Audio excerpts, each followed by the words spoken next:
Horse and His Boy is actually a very, very interesting and although very, very challenging piece to design, basically because aside from it being an epic adventure, basically of Shasta, it encompasses several lands. The several lands, not only in Narnia, but also lands further out of Narnia, including Calormen, which is the desert where the Calormen are, and then it's ruled by a whole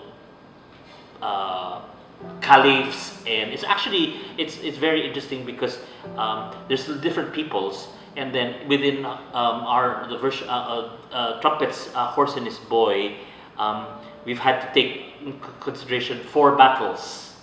So with how to stage 4 battles in a small venue and with a cast of 24 was one of the more challenging things. Although it was the one which actually helped move the mise en scène, because we had to make the lands within Narnia very different, although at the same time similar. So that we had a unit set for it. 75% of the play happens in Calormen, which is the Great Desert, where within C.S. Lewis's vision, basically, he would describe the peoples of Calormen as not so much bandits, but very, very, very, very hot-tempered and very, very rogue kind of people. In fact, that's where Calormen comes from the Latin word calor, which is heat. And then you have the other people, the people aside from the Narnians, the Archenlanders, which are actually supposed to be people from the north, people from the mountains. So and in that thing, they battle, they have a battle, they have an encounter, several encounters and that. So with that, that sets the backdrop for all of these things. What was very interesting also that we latched onto was the illustrator Pauline Baines of the Narnia series had fantastic illustrations, and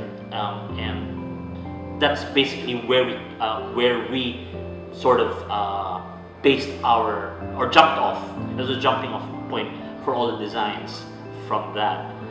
Probably another thing that would have been the basis for all of these things was the map. Yes, the map of Narnia, the map of the surrounding things. So it was a travel when Shasta travels to the different places. Especially nowadays, you need to be very visual with that. In the absence of scene changes, for example, in the absence of new places on stage, you have to rely with devices that will move you from one place to the other. So with that, the map was the basic, the jumping off point of it, the map of Pauline Baines. And then from that, we looked at the different ways on how to differentiate the different tribes, the different peoples, like the Calormen from the Archenlanders. So from the audience viewpoint, you could see who's who in what place and time it's at in the story. So it's basically that. Jaime describes this production as an epic play, and that's actually the driving force of this thing, epic. I imagine having a cast of 24, costume changing and changing and coming up with a whole battle. And they're not. You can't even have them half and half, because there are 3 kinds of people in that battle. So with that, we looked at several things. Basically, going back to the illustrations of Pauline Baines and C.S. Lewis. C.S. Lewis descriptions of these exotic lands. I mean, even the characters that he has is about Turkey. The names are so exotic. So looking at that, we looked at Arabic, Arabic influences and Moorish influences, as well as for the Archenlanders. I'm really just for a very loose visual handle, more for the Mongolian empires, who were actually in history in the 14th, 15th century. They were actually fighting between the Ottoman Empire and the Mongolians of Kublai Khan. So and there's a long history of those encounters. So that's where we sort of loosely based our visual language in terms of the battles. One of the interesting things is we had to rediscover theatrical devices like shadow play, puppet shadows.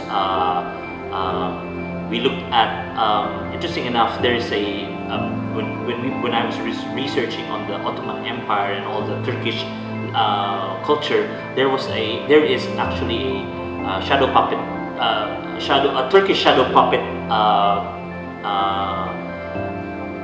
thing called Karagos, which I found very interesting. It sort of tied it up with our ideas with shadow playing, with having more people doing shadows and making the battle scenes more but dynamic without too many things.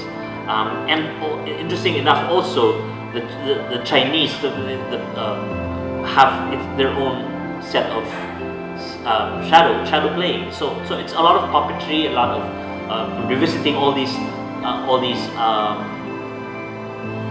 theatrical devices, which actually makes it more interesting as a play, because I mean, especially audiences nowadays are very much, they very much when they watch cinema, they usually everything's all there, CG'd and everything. Here, when you're watching a show, for example, a piece of live theater, the spectators are engaged to also build the world and understand and add into for what they see and add into to that, and that there's a dynamic in terms of the reading of what's showing in the play. If you understand what I'm saying.